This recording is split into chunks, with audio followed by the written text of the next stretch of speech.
Hello there, it's Antrice, and welcome to another episode of the Savvy Painter podcast.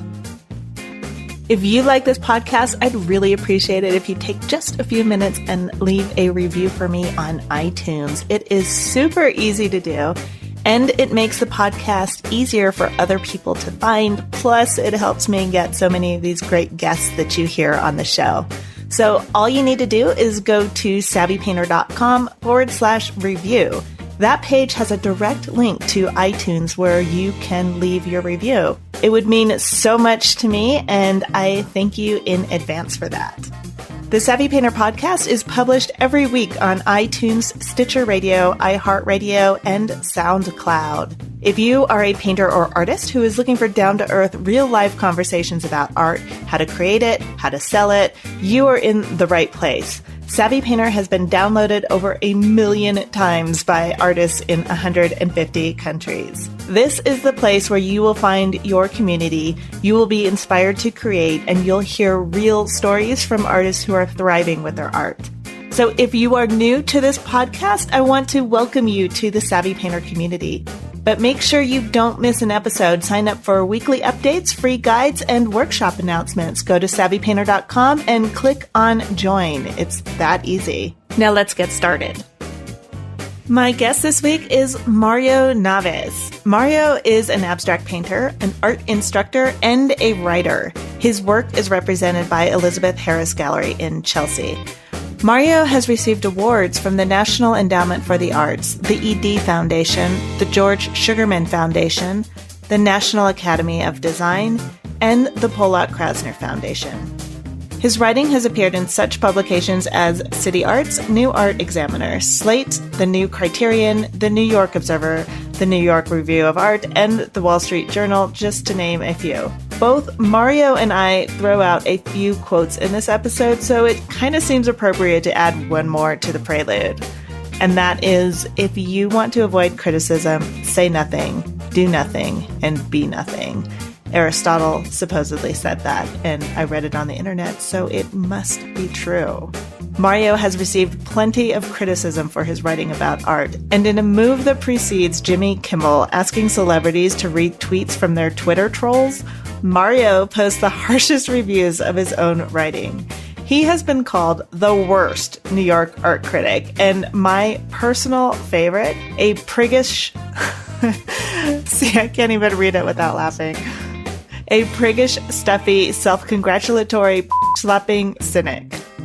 Mario does refer to himself as a cynic when he answers my last question, but I really didn't hear any evidence of the rest. In this episode, we talk about Mario's own paintings, his rituals, his habits, processes in the studio. We also talk about maturing as artists, as in not caring what other people think, and also overcoming perfectionism.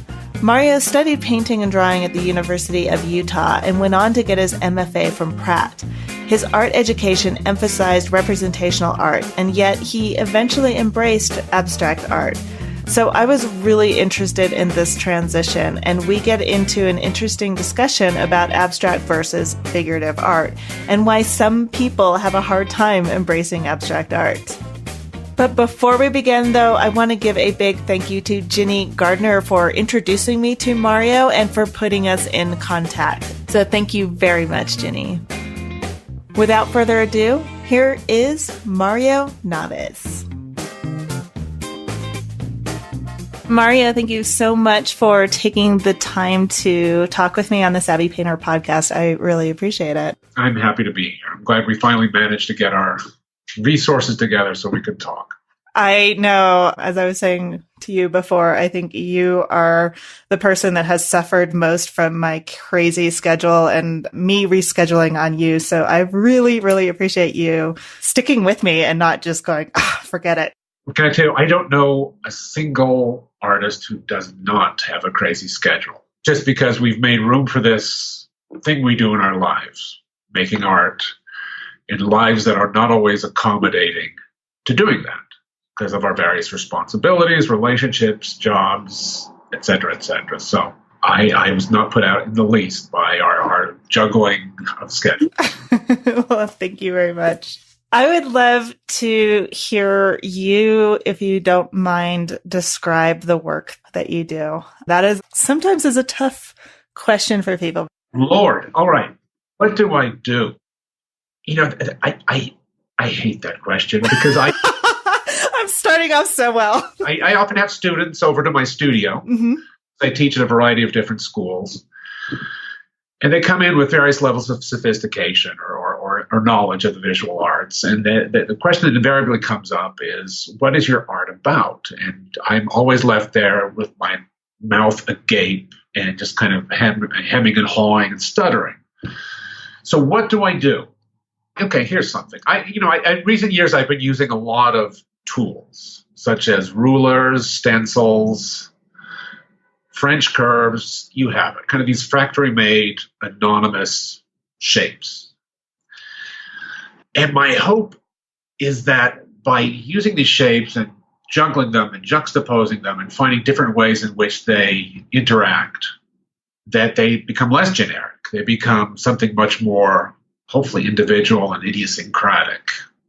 So that has part to do with my process. So I use these kind of templates, which anybody and their dog could use, but in terms of how I put them together, I like to think that I'm doing something all artists hope to do this. I'm doing something very unique. And in recent years, I've been working largely with a geometric vocabulary. I don't know why. I don't know why. It's one of these things where often I feel like I can understand what I've done with my art and in my painting, but only 5 years after I've done it. Or maybe 10 years. Then I have enough distance and I can look back and say, I get it. Uh-huh. And right now I'm playing a wonderful puzzling game every time I go into the studio, and I try to figure out how one color is juxtaposed against another color, it's juxtaposed against a shape, it's juxtaposed against the edge of the panel I'm painting on, whether the brush strokes or the brushes I'm using. I'm making it sound very cut and dried and very formal, but that's what I'm doing. And in a weird way, I feel like, and again, this is maybe a generic statement to go along with the generic templates I'm using, but I'm trying to figure out the world. This is the best way I found of doing that. Not necessarily that I figured out the world. God help us. But this is what I try to do. I don't know if that answers your question at all. It gives me some insight into your process, and there's a couple things that actually sparked my attention.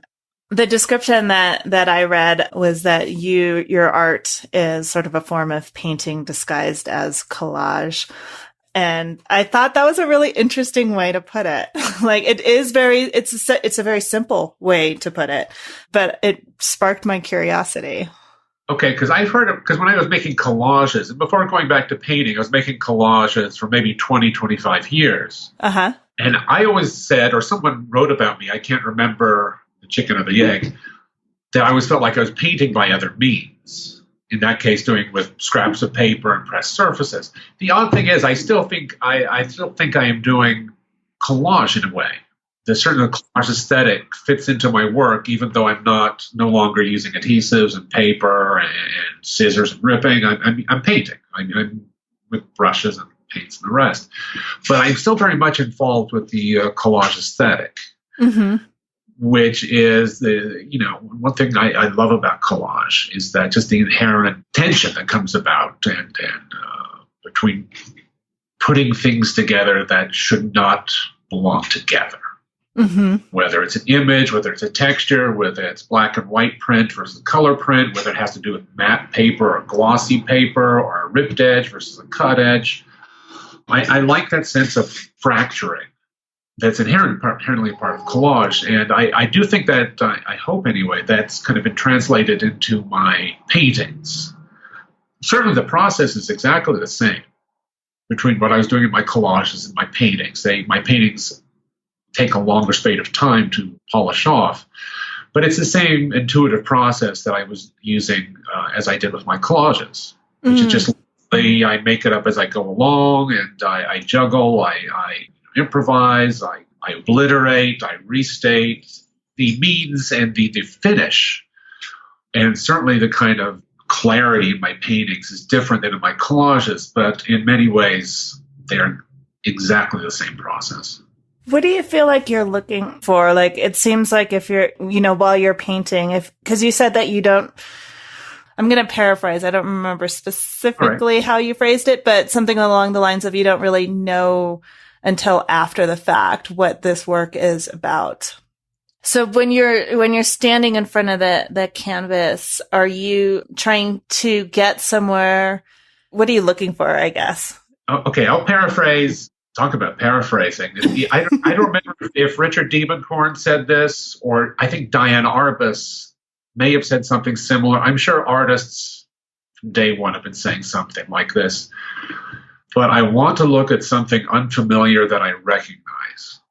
I want my cake, and I have my cake. I want to eat too. That kind of phenomenon. So when something happens in a painting, I invariably want there to be a level of surprise for me.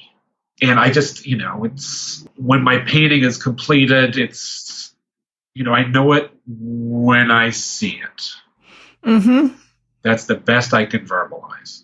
And as that phrase is so funny because it's the only way because it really is the only way that that it can be said, I think, verbally. And I think I've kind of mentioned this before, but I feel like sometimes words and language, verbal language is completely inadequate to describe painting. So when you say, I know it when I see it, I think a lot of times that's because there aren't really words yet to describe it, or there's not the ability to describe what we're trying to do in words. Right. I agree. And I can be very cut and dried, and actually I try not to be cut and dried in my paintings because, you balance one shape against another and one warm tone against a cool tone. I don't think like that when I make my paintings, although people have told me they kind of responded that way, kind of very formal, pictorial mechanics kind of way. But if all I am is a pictorial mechanic, I'll just retire my brush and roll over and go to sleep. So what I'm after, I think it has something to do with, and this is going to sound very pretentious, but what the hell? It has to do with the world is ever in a state of disorder, right?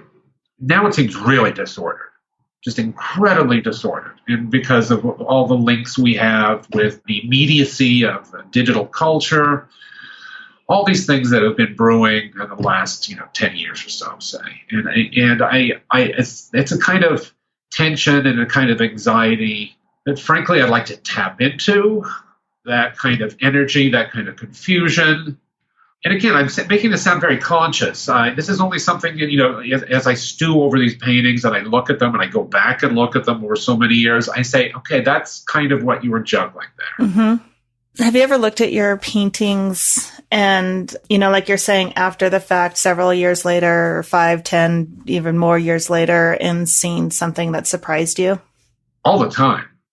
All the time. I just, one of my greatest pleasures, I went to dinner at a friend's house not too long ago, and she has one of my paintings hanging in her loft. And it was such a pleasure to see it because I recognized that it was my painting, but it was a different character. It was like I recognized it, but it was so separate from me. It was just off. It's like watching your child go up on stage to do some performance. Your painting is there battling with the window, the ceiling, another painting, and it was there and it was living its life. And it looked so odd because I know I did it, but I have no recollection of it. It's an odd thing where I know I made the decisions and I did put the brush to the panel and made those marks. But it just, I love when I go back to my work and I'm surprised by certain things. I'm surprised by certain influences that creep into the work. Sometimes I'm really not conscious of that happen in retrospect again that are somewhat obvious, but at the time I'm doing them are not even on my mind. I remember when I was doing my collages, I had an exhibition of my collages. And a former instructor of mine came to look at my work, and he asked me if I'd ever been to Japan. And I said, no, I've never been to Japan. And he told me, this is an instructor of Japanese heritage. He told me that my way with paper was very similar to a lot of how Japanese treat their paper. In what way, do you think? Well, I think it was kind of, what was the phrase he used? It was like somewhere between tenderness and, what's the opposite of tenderness? Savagery? I don't know. Savagery. Violence? Or something like that. Tender, loving violence. Let's put it that way. What's interesting is that he picked up on this influence of my work. And at that time, I was writing for the New York Observer. And I was actually writing about a lot of shows of non-Western art. Art that I was really not familiar with, and frankly, that I was writing about because I wanted a paycheck and I had a deadline. But I found myself really loving this work. Really loving it and just, being intrigued by it, partly because it was brand new to me. Brand new. And then certain aspects of it started filtering the work. And in retrospect, I can sit here and look at it and say, that makes sense. That makes sense. You had this new world of art literally opening up before you. And somehow or other, it's filtered into the work. And I firmly believe that artists are just sponges, and everything gets absorbed, and how it's transmuted and transformed in the work is a wonderful mystery. Right. And most of the time, we don't even know it's happening. This is just an observation, or, like a half-baked hypothesis, I think. So I don't know if it's true or not. But when you mentioned that you often don't know what your work is about until years later, I think that our painting, that there's a parallel, I think, to how human beings develop. You're sort of in your infancy stage and you learn a vocabulary, and then you learn to speak, and then you learn to, construct beautiful sentences and stuff. But I also think that kind of like when you're there's a certain age, and when you're a teenager through your 20s, in the development of human beings, where we pretty much think that we know everything and that, we've got it all covered. And then hopefully sometime in your 30s, I guess, you realize you don't know anything and you sort of have this revision. And so I kind of wonder if that's true with painting as well, because I remember feeling like I knew exactly what my painting was about. And then sort of coming to this realization that I actually have no idea sometimes I feel like I don't know what my painting is about. And through having these conversations with other artists, like, it's really interesting. I'm just kind of putting this together, and I would have to verify if that's true, whatever. But it feels like artists who have a little bit more time under their belt are more likely to say that they need sort of like a digestion period before they can accurately say what their work is about. Yes. That's all I can say to that. Well, it's interesting. I've always been, always read about artists who get older than I am, certainly, who achieve a certain level of freedom, or maybe it's a lack of, maybe it's just, I find as I get older that I'm happy shedding the monkeys I have on my back, telling me what I can and can't do. And at this point, I feel, not that I recently gave a lecture about my work, and the title of it was, I can't remember what the title was, of course now, something about older but definitely not wiser. Mm-hmm. And it's true, I think the painting becomes much more mysterious to me the older I get. And concomitantly, is that how you pronounce that word? It's a word I use in print, but I never say it. Oeuvre, I don't use it in public, but I use it all the time in my writing. Anyway, as I get older as well, and as my life goes through these changes that you were talking about earlier, I find that I go to my studio with less pressure. There's certain things I just kind of shed, and it's made going to the studio. I've entered the I don't give a shit phase of my life, basically, where I will go to the studio and just do things and not be so hard on myself. I always describe myself as a recovering perfectionist. Mm-hmm. I'm happy to say that is gone. I mean, I still fall off the wagon every once in a while. But overall, I find that it's kind of one of the few good things about getting older. It's like, I don't have to worry about that. Or I can do what I want. Who knew, right? And then I go forward. Does that get anywhere near answering your question? It does. I'm sitting here with a big smile on my face because you're reminding me of my father-in-law. He passed away a couple of years ago, but I had this conversation with him, and he was in his 80s, and he was saying, the best thing about getting old is I just, and this is all in Spanish. He's like, I just don't give a shit about what anyone thinks anymore. And I'm going to say what I think. And, there's no more pretenses. And I think that's such a great place to be, and so it's liberating. I'm curious, how do you feel like that? Is that just the passage of time, do you think, for you? Or did you actively think, I need to shed these perfectionist tendencies in my studio and actively work on it? Well, at one point in my life, I was very conscious about shedding certain habits. I literally would go into the studio. It was roughly started about the same time I began teaching. And I realized at a certain point in my studio that I would be my own worst student, because I was doing everything the opposite of what I was telling my students to do. And I said, okay, I'm going to give myself my own assignment. And I would actually work against my own habits in really kind of contrived ways, which actually worked to my benefit in the long run. But I do think, so it started off fairly consciously, but in recent years I've been finding that I just let certain things go. And it's not a conscious decision. I didn't wake up one morning and check my to-do list. I mean, it just came through the process of working and living my life and seeing things and talking to other artists and talking to other people and just realizing that some of the things that we held on to when we were beginning to be artists certainly is just really constraining. Mm-hmm. Or no longer useful. Yeah. No, not at all. In fact, one of my favorite quotes, and I don't have it in front of me, and I can't find it either because the book is out of print, was by Jasper Johns. And who's an artist I'm not very fond of. But he spoke about being a young artist and being intimidated by all of the influences around him. And now that he was getting older, and this book was maybe 30 years ago, said, I let them slide off my back. Mm-hmm. He said, it concerned me. And I remember that quote very distinctly, because when I read it when I was younger, I really bristled at it. And I thought, you got to put on your hair shirt, go into the studio and save Western civilization. And now it's like, Western civilization. I don't know if it can save itself, but I'll do what little I can in my studio. So. That is a perfect segue to my next question, actually, because I'm curious about your studio time. Can you talk a little bit about what do you do when you go into your studio? Do you have any habits or rituals that you consistently do when you go in? First thing I do, and this is actually an instructor of mine from way back, said he would do this from time to time in his studio, is that he said the most valuable thing you can do is sweep your studio. And he says to sweep your studio, and just as you're sweeping and as you're cleaning the studio, just kind of look at your paintings out of the side of your eye.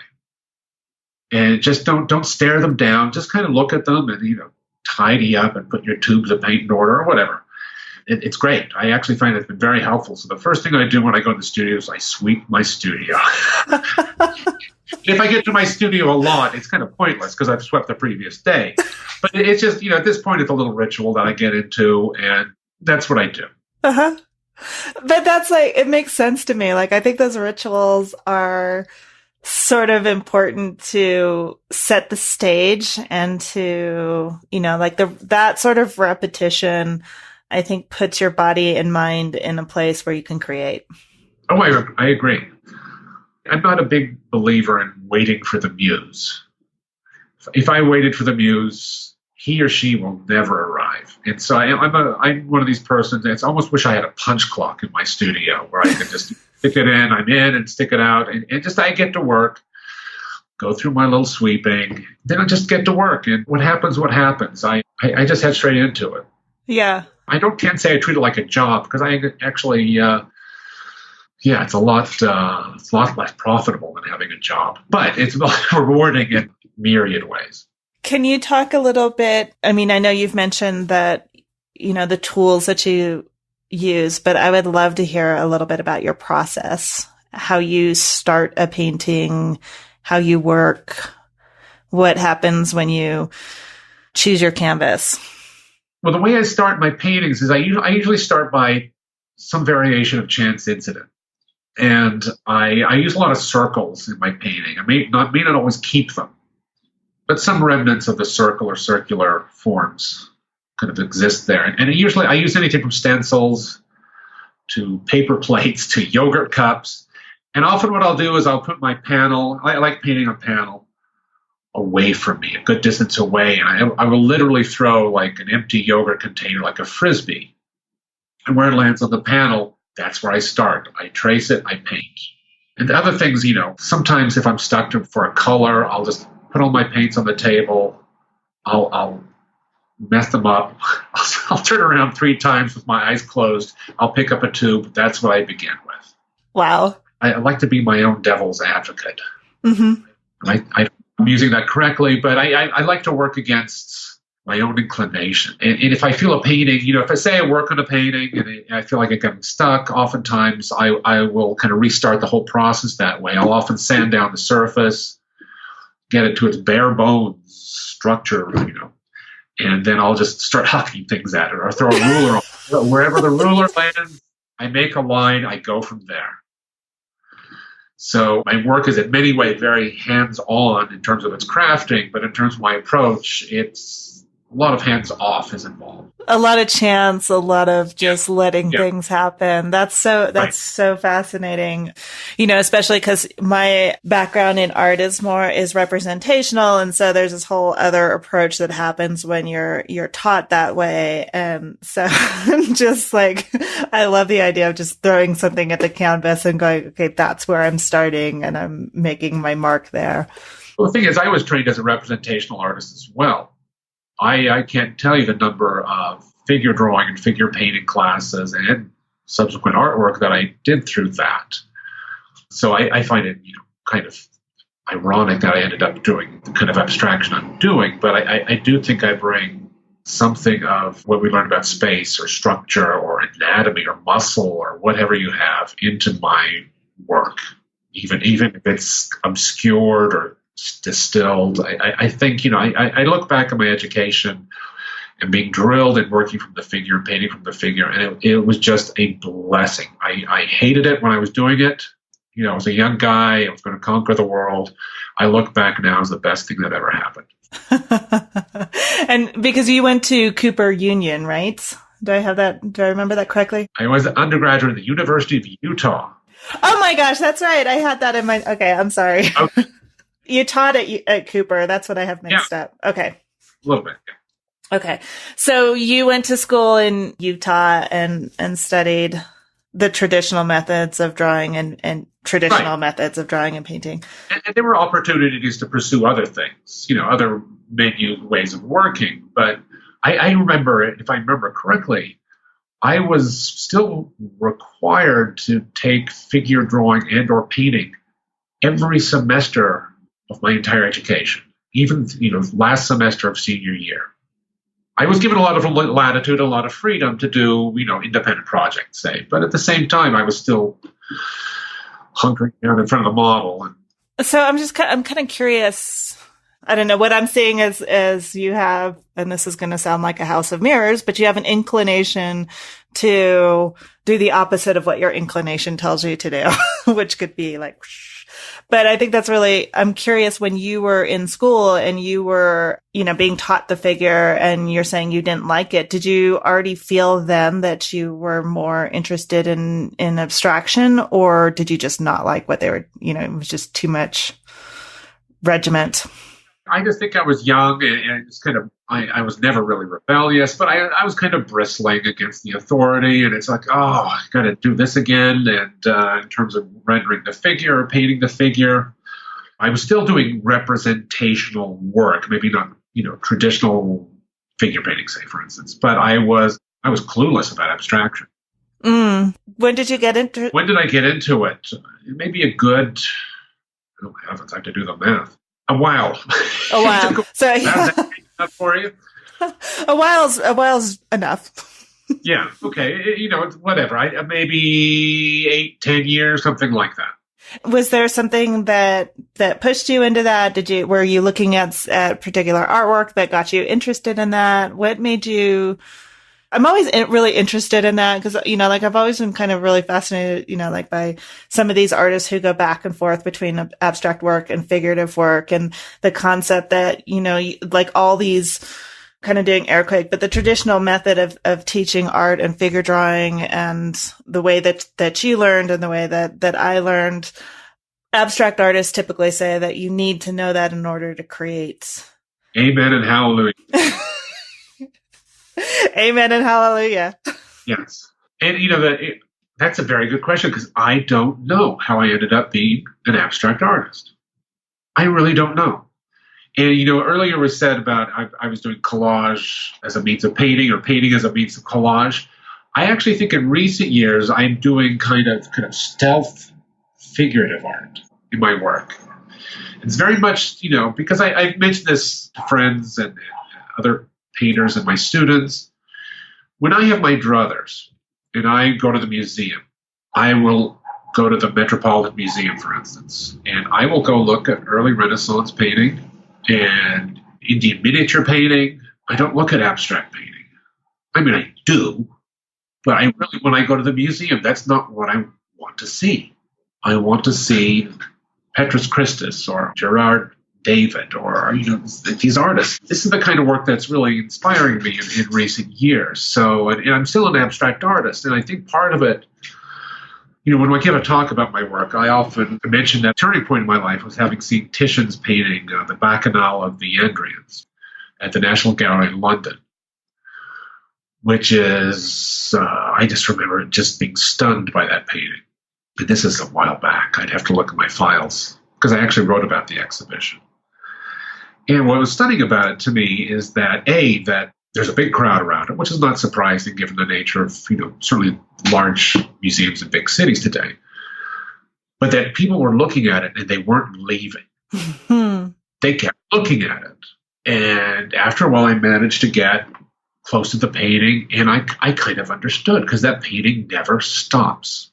And I think part of the function is because of its representational nature, not solely, but this narrative, and I can't even tell you what the narrative is, and in many ways I don't care. But there's all sorts of stuff going on in this painting, and I really like that. I felt like the painting Titian was grabbing a hold of something, and maybe it's not the specific narrative, but maybe it has to do with sensation. Maybe it just has to do with experiences of life or whatever. It's a damn good painting too. And so at that point, and again, this is something I recognized like 5 years after, which is that I want a piece of that. I want a piece of that metaphorical, narrative, symbolic richness without necessarily using recognizable imagery. Interesting. And you're trying to sneak figurative work into your paintings. I'm not even convinced it can be done because, figurative work there's a hook. We recognize something. I'm not making a value judgment. It's just the way it is. Mm-hmm. And with abstraction, there's still a lot of, notwithstanding that abstract art has a long history at this point, there's still a certain level of resistance. I see it in my students who are very resistant to abstract art, my undergraduates. And so there's still this filter, I think, or this hesitancy about abstract art. And I can kind of understand why, even though I do it. It's just because it is kind of limiting in a way that representational art isn't. I think it's harder. I think it's... To do what? Abstract art, to do it well. Let me give that caveat. I think, but I see abstract art as sort of like the jazz of visual, like as jazz is to the music world, I feel like abstract art is to the visual world. And you can't be a good jazz player without really, really knowing your stuff. Otherwise, it's just crap. I think the difficulty with abstract art is you don't have, kind of like you're alluding to, you don't have anything to hang your coat on. And so if you don't have like a very strong background, it's a lot more difficult to articulate why you feel like it's a good piece or not. You know, there are certain things, for example, the obvious with figurative drawing, where you can say, this is a good figure drawing because they've paid attention to line weight. They understand anatomy. It's a good composition, blah, blah, blah. You know, light and shadow, that all makes sense within nature. Everything is acting as it should. But with abstract art, it's, at least for myself, it's really interesting because I think it's like you're saying, there's some that I like, I really, really love it, but I can't really explain to you why. It's so much harder for me, at least. And maybe I just need a better education on it, or a better, I need to study more in that regard. But I find it much more difficult to articulate why it is or why it is not a quote good painting. Right. Well, that's exactly kind of some of the conversations I have with my students. And for exactly the same reasons you've just articulated about representational painting, you have something to hang your coat on. Mm-hmm. Right? You have, for all the reasons you were just you said. And when I'm in my more reactionary moods, I often tell my students that no one should be allowed to paint an abstraction until they're 40 years old. And why? Because when our students who just do beautiful figure drawings and figure paintings, and then they start doing abstractions, everything they know goes out the window. I think it has to do with just gaining experience as an artist, as the way you see the world, and figuring out some way, consciously or unconsciously, to bring that logic into an abstract vocabulary. And so, that's a good question. I can look at abstract paintings, and I think it was Fairfield Porter said something very interesting. You may know this quote. He said, we should judge abstract paintings by their subject matter and representational work by their form. Mm. I wish I had that. I don't have it in front of me. It's next door. But it was kind of, I remember reading that maybe 15 or 20 years ago, and I thought, well, that's kind of antithetical to what I was taught to believe, that you look at abstract paintings for their pictorial form, and you look at representational work because of what it means or what it's illustrating or what it's showing. And he's arguing just the exact opposite. I think it was in a review he wrote of de Kooning's work sometime in the 1950s. But that's always stuck with me. It's because I like Porter as a critic because he's kind of embraces a lot of contradictory opinions about art. Yeah. And I think that's, I don't know, I might have this wrong and some listener might write in to correct me, but I believe it was Socrates who said that the intelligence of a person can be judged maybe by, I'm not sure if that words, but can be seen by their ability to hold two opposing views at the same time in their mind and believe that both are true. Right.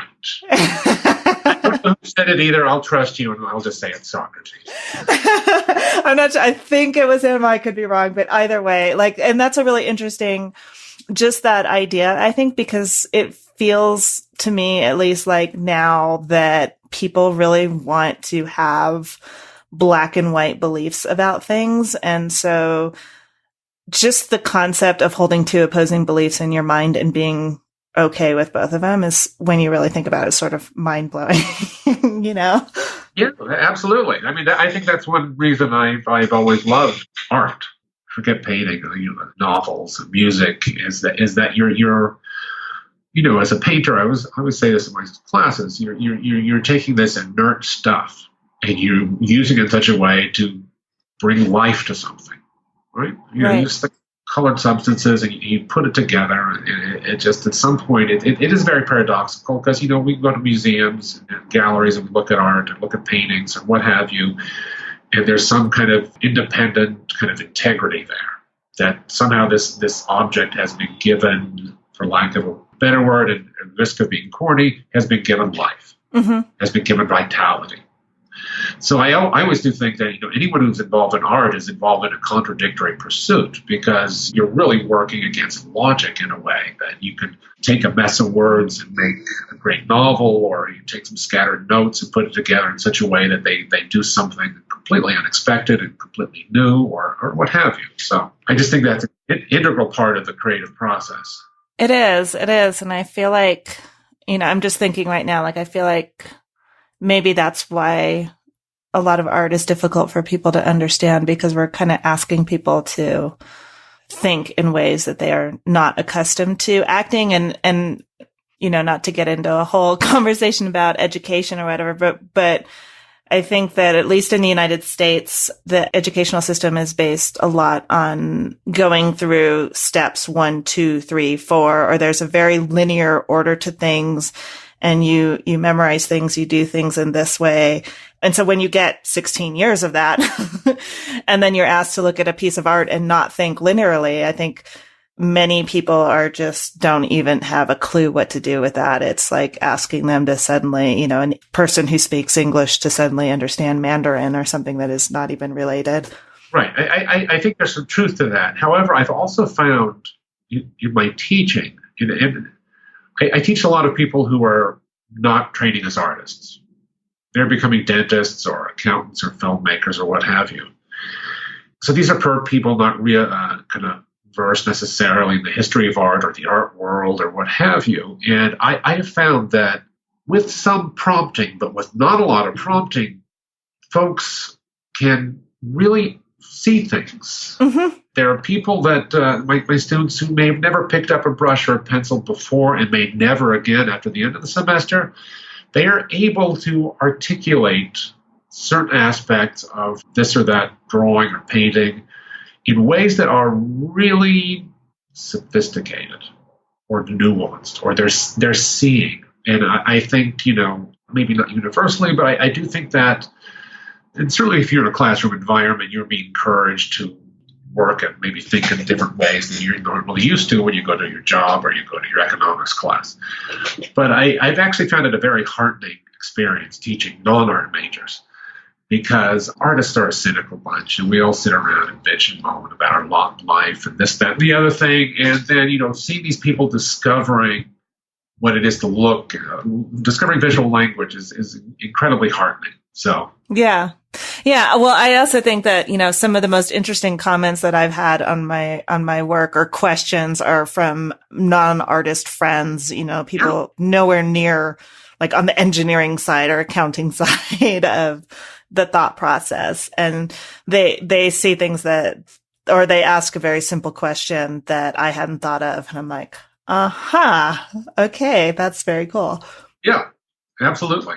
So I think we, as artists, we kind of fool ourselves if we think that maybe we are working for a small audience. And again, the art world is very small subset. But I do think that there is that ability for people to actually see and integrate what they're seeing and come up with very surprising and very nuanced observations or reactions to works of art. So yeah. One thing I was thinking about with in terms of that discussion about abstract versus representational art and the perception or people's kind of innate ability to say something about representational art. And I think a lot of people are reluctant to talk about figurative art because they feel like, I don't know what to say about that. I need a degree, they just don't know what to say, or they'll say things like, oh, I don't get it. Like, my kid couldn't do that, so there's this strange thought, I guess, that it doesn't require a lot of skill, or that it's all completely by chance. And I'm kind of fascinated, when you were describing your process and you said you kind of throw something at your panel to get it started. And my reaction was like, oh my God, that's like so not how I do things, that it's cool, that it's exciting, that like, wow, that's a really interesting way to put chance into your piece, or to just break your normal cycle of thinking and the way that you do things. And so just like those things that, like, it's really interesting to me. I think that on the one hand, you have representational art that has in a way, what I was describing about the educational system. It's semi-linear.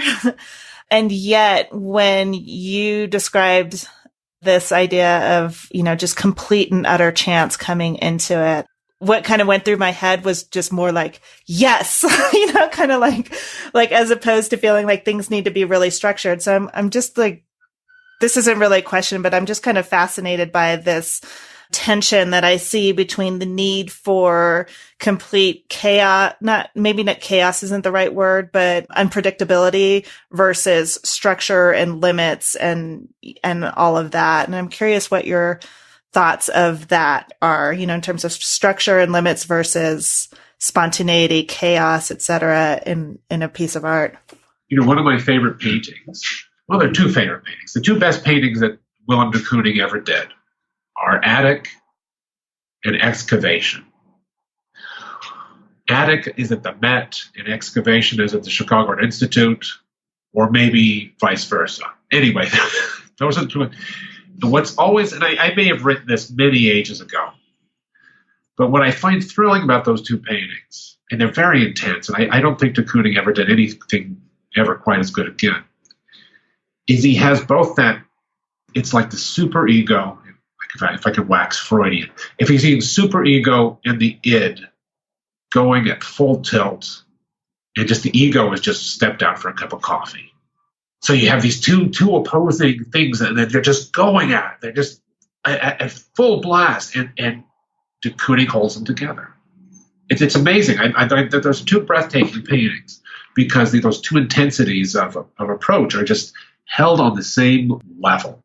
Well, I was going to say something else, and now I've forgotten as well. Probably because what I said was just very rambly. Sorry about that. No, it's just the whole thing. The way I work, I don't use that as a prescriptive at all.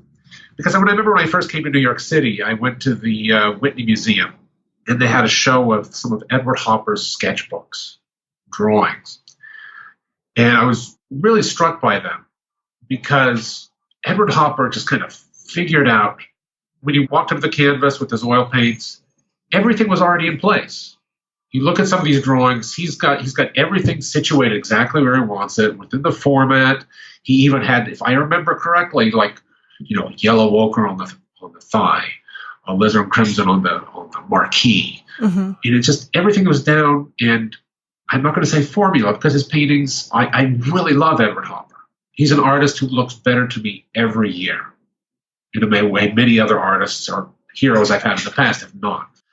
But it's such an antithetical way of working to what I do. Mm-hmm. Maybe I'm just jealous because he can plan it all out and just kind of bop in there and do it. Whereas I have to go through all these convolutions. But, that's why I say I don't necessarily recommend this kind of approach for everyone. It's just what works for me. Right, of course.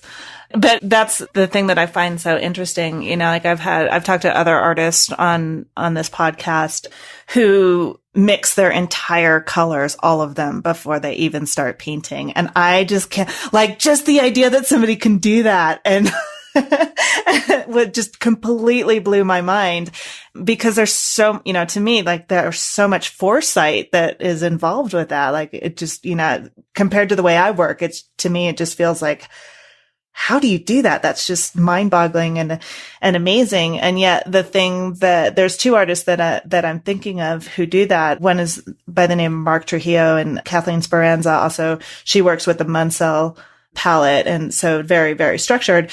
But again, it's that idea of absolute, by putting limitations on yourself or by doing this, you give yourself absolute freedom while you're working. And I believe it was Mark who said that by mixing all of his colors like that ahead of time, he doesn't have to think as much when he's painting. He can just paint. I get it. Yeah, I do too. I just cannot do it. Well, I can't do it either, but I get it. I mean, it's just, as structured as that is, he's right. Once you start putting, you have an enormous amount of freedom. Mm-hmm. Right? You're kind of liberated within that very codified manner. So I understand it, absolutely. Don't ask me to do it. Yeah, forget it. Well, no, that's not true. I've tried. I've actually really, really tried. And when I'm sure it's a skill that can be developed or whatever, but I'm too impatient, honestly. Like I start mixing the colors and I get excited. I want to put them on the canvas and I want to start. I don't want to as much as I enjoy it. I'm like, I want to go. So I greatly admire it. I'm just way too impatient to do it. Let's see, I've had you on for a little bit over an hour, so I want to make sure that I'm respectful of your time. But since I put you through so much, even getting to talk to you. You're fine. Okay. But I am curious. I know you've mentioned that you teach and you also write about art. How do those two inform your own artwork? Or do they at all? Well, I think my teaching does in a more recognizable way than my writing. I've been asked about that in the past, about what relationship do I have between my artwork and my writing. And in terms of the process, I guess I write like I paint, which is that I make a mess and then I have to figure it out. And with writing, you usually have a deadline, so I have to figure it out much more quickly. But how they inform each other in my writing, I'm kind of at a loss. The one thing I can say is that I think I have a better eye for looking at other people's work than looking at my own. Mm-hmm. Because again, I'm so involved and so close to it. My teaching is huge. It has a huge influence on how I approach things in the studio and what I think about, or largely a lot of things I don't think about that are brought up by students, or some things that I'm just resistant to that students will bring up, and being the diligent instructor that I am, I have to deal with it. So I kind of, it's like when you sit in front of your keypad and you're writing a review of an exhibition, you can feel very godlike because there's nobody pushing back at you. But in the class, your student can tell you, you could say something to your student, and you could say you're full of shit, or I think you're wrong. And I remember the first time that happened, I thought, I kind of like that. Actually pushing back. So both from that way, and also just in terms of certain technical qualities, if I had to teach perspective after not having done it for 20 years, and I completely forgot how to do it. And so I kind of had to re-engage with a lot of knowledge I had that had really been buried. Mm. And so I find a lot of stuff I have to reacquaint myself with in terms of picture making, and it's been really a boon. Just really refreshing and just surprising, and it's been a good thing overall. So my teaching, I really feel I'm cognizant of how much that's affected my work. My writing and my work, I'm less sure about. Interesting. And I love that a student can say to you that you're full of shit, and you're like, wait a second. It's good to have somebody push back. Sometimes I am full of shit. So yeah, I actually think teaching, like being an artist, is you have to remain humble. Yes. I think there's a quote, again, I have a quote somewhere, which I don't have in front of me, which I think was by Hokusai, who preached something about being humble in the face of your creativity. Again, that's something I came more and more aware of as I got older and more comfortable with. I love it. So last question for you. Right. If you could give yourself, the artist that you were 20 years ago, one piece of advice, what would it be? Okay, the cynic in me wants to say, don't do it. Don't do it. Don't do it. Don't do art? Well, okay, I'm going to double back on my comment. Just give me a minute. This is something a lot of my friends and I, who are all of a similar age and are all at a similar level of development, and whatever, our accomplishments are different and varied and whatever. And we sit back and we talk about this, would we do this again? Because being an artist is, artists are not special in this manner, but it's not an easy life, right? It's actually, you make a lot of sacrifices for your work. I think I read somewhere on the Savvy Painter website about somebody was telling us, one of your previous guests, whose name I can't recall, about how does one manage to do one's work in a life that doesn't necessarily encourage it, right? Uh-huh. You got to go to your job, you got your family, this, that, and the other thing. So part of me wants to say don't do it, because I look back and there's been tremendous changes and difficulties and challenges in my life that came about because I chose to do this thing. Having said that, I can't imagine not doing it. And I do think my life would be poorer and less interesting without having done this. So what would I tell the young Mario Naves? I don't think you could tell him anything, frankly. God knows my parents tried to tell me not to become an artist. You know what? I just think maybe just being, I don't know what I would tell him. I just think about all I've gone through and the fallow years and the good years and this, that, and the other thing, I don't know. I'd have to get back to you on this. It would ultimately don't do it. Again, that's Mr. Cynic. I like to think I see the bowl as full or the glass is half full. But, it's like, right now anyway, I'm at a point in my life where I'm kind of stuck being an artist. I really enjoy it. I derive such pleasure and often consternation and from doing this thing. And it brings meaning to my limited time here on Earth and pleasure and what I'm going to do with all these paintings. I'll leave that for my son to figure out. But it's there, and I derive such pleasure from this means of creativity. From creating it. Yeah. And I certainly derive pleasure from looking at the stuff, going to see whatever exhibition or artist or going to visit studios. I still get a thrill when I see somebody who really knocks it out of the ballpark. Mm-hmm. So part of me that just gets charged up. Mm-hmm. And we have to continually feed that river, I think. That's my 2 cents. It's there. I just I see something that visually that does it. And I'm just, this is why I love this so much. Fair enough. What did I see recently that made me think that? And I can't remember, of course. I went to an exhibition. Of course, I'm bringing this up and I can't think of it. But every once in a while, I'm surprised. I remember I once went to the Guggenheim. Oh, what show was that? The Guggenheim I wrote about. Hell's Bells. Anyway, I can't remember the exhibition, but I remember I trotted through the Guggenheim's permanent collection and saw a Mondrian painting that I hadn't seen for years.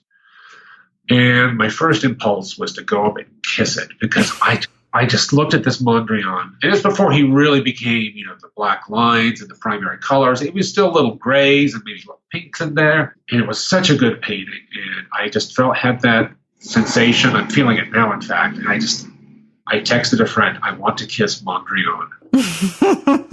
He probably wouldn't want to have anything. He wouldn't want anything to do with me. But, so it's there. Yeah. Yeah. It's there. It's a calling, I think. It's a vocation. And I think that, we have to do it. I think, I think it's really interesting that, that comment of don't do it and the cynical side of you that says that. But, like you said, you probably wouldn't have listened. And, like you said, that, I do some workshops and teaching of my own. And I often pose this question to people when they're kind of struggling with that. Of some people will say things like, all the great paintings have been done, or something along the lines of, there's so many great artists out there. What could I possibly add to this? And I think that we have we all have something to say. And what we have to add to it is our own unique perspective on things, which, right, may sound very Pollyanna-ish or very, or it could sound very arrogant to say, well, yeah, lots of people have painted that, but I haven't. But I think that what, when you get to that point, like you said, where you just stop giving a shit and you show who you really are and you do the things that you want to do, I think that's what people respond to. And that's where your power comes from. And that's what moves people and makes them want to come up and kiss a painting that you did. I mean, I have never had that experience, but of somebody wanting to kiss mine, but I think that it adds to the human condition. The question that I often pose is, what would it take for you not to do it? If somebody said to you, I'm going to pay you out, Mario, name your price. I will give you all this money, but you can never paint again. And you can never go to a museum and you can never have anything to do with art again. You're great at asking these kind of stoner questions, which I just like. Do you have a price? I've got spades of time where I have not painted, and parts of my life where I just thought, I'm just giving this up. I'm sinking a lot of money, a lot of time, a lot of agita. All I know is that I turn into a wreck. I literally become anxious and insufferable. And oh, yeah. If I don't have this outlet, so somebody could give me $1 gazillion and I would probably kick the bucket in a week due to stress, right? So what would it do? I'm very fortunate. I feel that I figured out to do this thing that I enjoy. A lot of people don't have that pleasure. Yeah, or that, yeah. And it's not, to me, it is art, and being an artist gives us, I think, this ability that very few, and when I'm saying in this piece, when I'm saying art and artists, I'm including musicians and writers and dancers, the arts. I think we have another sense that other people don't have, that we are asked to, and if we are really committed to our art, then we are looking more deeply into ourselves and who we are as human beings and the human condition than I really think any other profession or type of person does. And I think that our lives are infinitely enriched because of that. Right. I always tell I always feel like I can lie to everybody else in my life, but I can't lie to my own work. Mm-hmm. Because I know when I'm trying to get away with something. I know what I'm trying to do. I can't lie when I get to my own work. And so in that sense, it makes every artist kind of really tussle with things that sometimes may be disagreeable or, something you'd rather not tussle with. Right. And so it sounds like in a way, the answer to that question is sort of that Socrates thing where holding two completely opposed views in your head at the same time. Oh, I'm a big fan of contradiction. Always have been. Always have been. Mario, thank you so much for talking with me. This has been wonderful. I really enjoyed it. I enjoyed it very much, and it's a pleasure meeting you, and I look forward to catching up with all the interviews on Savvy Painter. Well, I hope you enjoyed that conversation as much as I did. Thank you again to Mario for sharing your insights with the Savvy Painter community and for such an invigorating conversation. You can find show notes for this episode along with examples of Mario's paintings, how to connect with him, and links to the other artists that we mentioned at savvypainter.com. Savvy has 2 V's, by the way. It's SAVVY painter.com. And while you are there, make sure you don't miss an episode of this podcast. Sign up for show notes, updates, and free guides at savvypainter.com. One more thing I want to let you know. This year, you can expect a lot more workshops from Savvy Painter. If you are an artist who struggles with getting painting time in or feels like you're always busy but never really moving forward with your art, then my workshops just might interest you. Past workshops include Mindset Mastery, a 5-week online workshop to help you get past the roadblocks that keep you from painting. In it, we tackle the inner critic, fears of artists, and setting yourself up for a successful creative day. The workshop, How to Develop a Relationship with the Right Gallery, helped several artists find the right gallery and show their work. So if this is something that interests you, you can go to savvypainter.com/workshop and get on the email list.